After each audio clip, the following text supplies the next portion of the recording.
What's going on, everybody? Welcome back. So, I know I haven't uploaded for a few weeks, just been really busy, pretty much with school and work.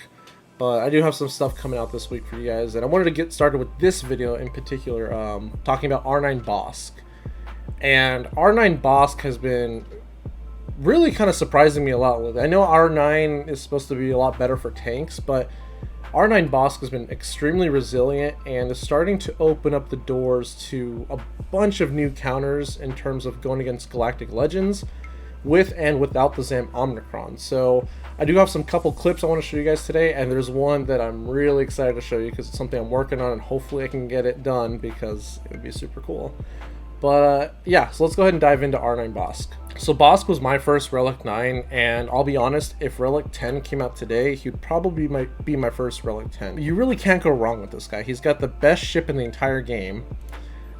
And, I mean, if the Executor were to die today with, like, the new Resistance or First Order ships, they just counter everything and the Executor is no longer good, Houndstooth is still Houndstooth. Regardless what the ship meta is, Houndstooth is always going to be a part of it. So you really can't go wrong with the ship at all. But with Bossk, I'll show you guys how I have him currently modded. I actually made him a lot slower because of the Zam Omnicron. But so he's got protection primaries like he should. I do have a defense triangle on him. I don't know why. I just feel like, you know, the extra defense, like he has a big enough protection pool to the point where, like, you know what, I kind of like him to be a little bit thicker with the defense, so that's kind of what I'm going with. He's not even really that fast right now. I used to run him at 350. I've slowed him down significantly, but that's his protection and health. That's a lot. I mean, if you had an extra protection primary, let's just see what that does. Just because you guys are probably curious, so let's go over to here and let's just throw this onto you. So yes, I mean, he just gets super thick. You guys get the point. And he's just got such a great mastery. I mean, health and protection is just really good here. There's not much more you can ask for. He's just such a great character. So let's go ahead and look at those gameplay clips, and I'll kind of talk over what's going on. All right, so this first clip, I was kind of just messing around in an arena. I am not advocating for a new Lord Vader counter, but this is an arena. No Zam Omnicron at all. I just kind of took in these guys to see, really, just to showcase how tanky Relic 9 Bossk is. And I mean, it's kind of hilarious, guys. Sometimes he doesn't look like he's taking damage. But yeah, against Lord Vader with Maul and, you know, Pia and all this, Bossk is just insane, guys. Like, honestly, even with his own lead, it just gets even better. But yeah, here, I was just testing this out. So apparently Bossk lead can counter Lord Vader. I, again, don't recommend this. I think there's cheaper and easier counters to do. I think you definitely need some high relics here. Definitely R8 minimum Bossk, but probably R9, because that's kind of what we're talking about here. But he, like, yeah, we already get out Maul. And we start to go for Vader here. But it's just, you know, the whole combo between him and Grief, and you put Zam in the mix, they just get super tanky here, guys. But R9 Bossk, I know a lot of people did R9 JML. R9 JML is probably the smarter choice. It's probably the better choice because it's a Galactic Legend, and I'll be honest, I don't have an R9 JML. I probably won't for some time. But yeah, he does seem like a completely different character from R8 to R9. He does a whole lot more damage. He's a whole lot tankier. But Bossk, guys, I mean, Bossk is up there. If you go to .gg, a lot of people did Bossk first, specifically for Houndstooth. But, I mean, if you just look at this fight here, I mean, he's still at full health, full protection, and it's just incredible. Like, you really we're down to 3 characters against Lord Vader, and he just can't get through Bossk. It's just not possible. Yeah, we're just constantly cleansing with Grief, and yeah, our taunt's down for literally a single turn, but then he goes straight for Bossk, and then taunts back up. So, again, guys, R9 Bossk is super solid, and I would really only do it if you're thinking about going after stronger teams like Galactic Legends, maybe even like Starkiller.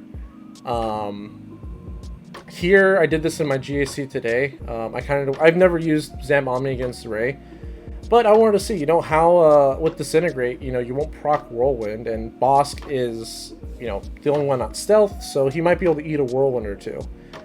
But yeah, we get our contract. We take out what was it, Zelbar? I think he was gear 12. There goes Finn. There's still no whirlwind because, you know, no one's dropping below 50% health. But this does give you guys an option, and I do think with the proper setup that, yeah, you could probably Zam Omicron array.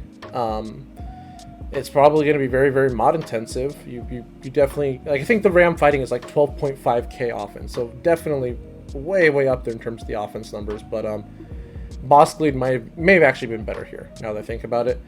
But the Aura contract is just so fast. A lot of people are using that. But this is like kind of a good option to two-shot Rey. You know what I mean? Like you go in here, take out a couple characters, throwing gas after to clean her up if you don't have a good enough gas to one-shot her.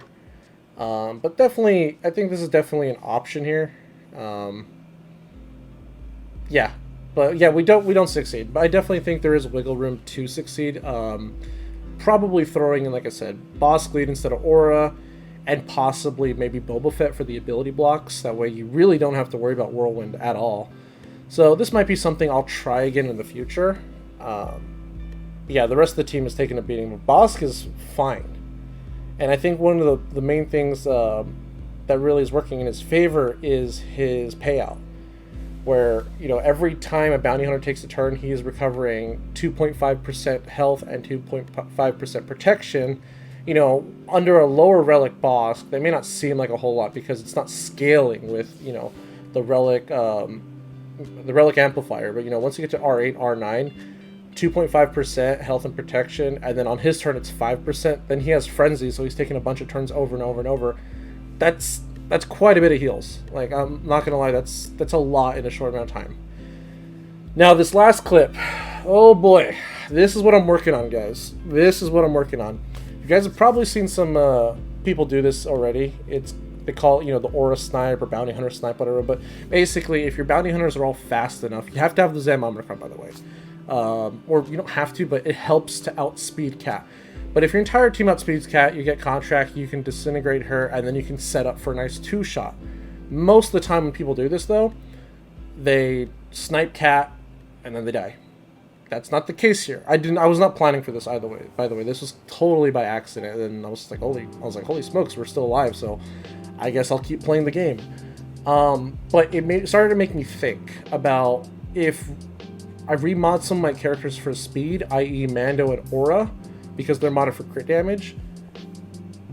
We might be able to get some extra turns in, and extra turns means more disintegrates. And if we can disintegrate enough characters, that just makes our two-shot, whatever our two-shot's going to be, it just makes it easier and easier. With the way I have my team currently modded, with the proper setup and the right windows for Mando to land crits to reduce his cooldowns on disintegrate, maybe we can get J&K by himself. And that will be a very, very, very, very easy cleanup. But even then, if you just get out Cat, you're still setting yourself up for a good two-shot. I know a lot of people are doing this right now. It's very popular, but you definitely want an R9 Bossk for this, guys. You definitely want an R9 Bossk because they just cannot, like, you'll see, once he starts taunting again, they just cannot get through him. It's just not possible. You know, that's one of the things about the J&K team is not having a dispel on the team has always hurt that team. I don't know how many times they get stuck behind a taunt and they're just stuck, kind of like how we are right now. But I think right here we get the disintegrate, or is it Mando's next turn? It's Mando's next turn. So again, like I said, the proper timing is making sure they don't have their bonus protection when Mando takes a turn. That way we can try to get crits, because they can't be critically hit while they have bonus protection. But as you can see here, we're already 3.5 minutes into the fight, and we haven't lost a single person. So already I thought this was a very impressive trial.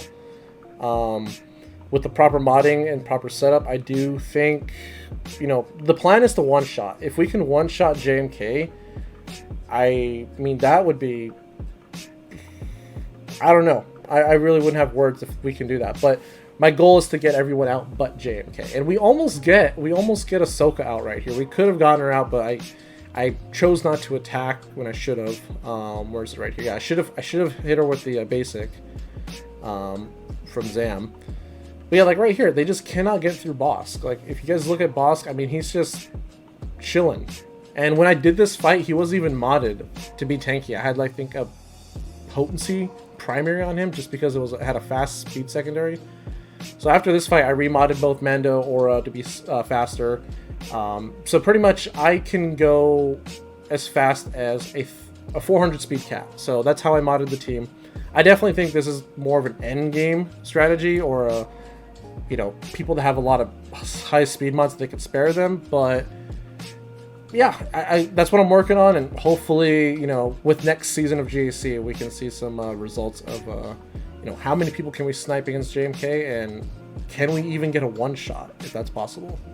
Alright guys, thank you so much for watching. That's going to be it for today's video. I hope you guys, you know, consider R9ing your Bossk if you're trying to push for some of these counters, or you just want to make your Houndstooth as tanky as possible. I think R9 Bossk is, you know, I'm trying not to be biased, obviously, because bounty hunters are my thing, but I think it's a safe R9. It really is. I don't think the character's never been bad. The ship's never been bad. You know, it's one of those kind of characters that he's always going to be around, and so is his ship. Let me know down in the comments what you guys think about this. Are you going to R9 your Bossk? And if you already have, let me know what some of the teams you've been able to beat pretty easily with R9 Bossk, or even on defense. R9, we haven't even talked about defense in this video, and R9 Bossk on defense is just the thickest thing ever. So, but yeah guys, thank you so much for watching, and as always, I will see you all in the next video. Take care.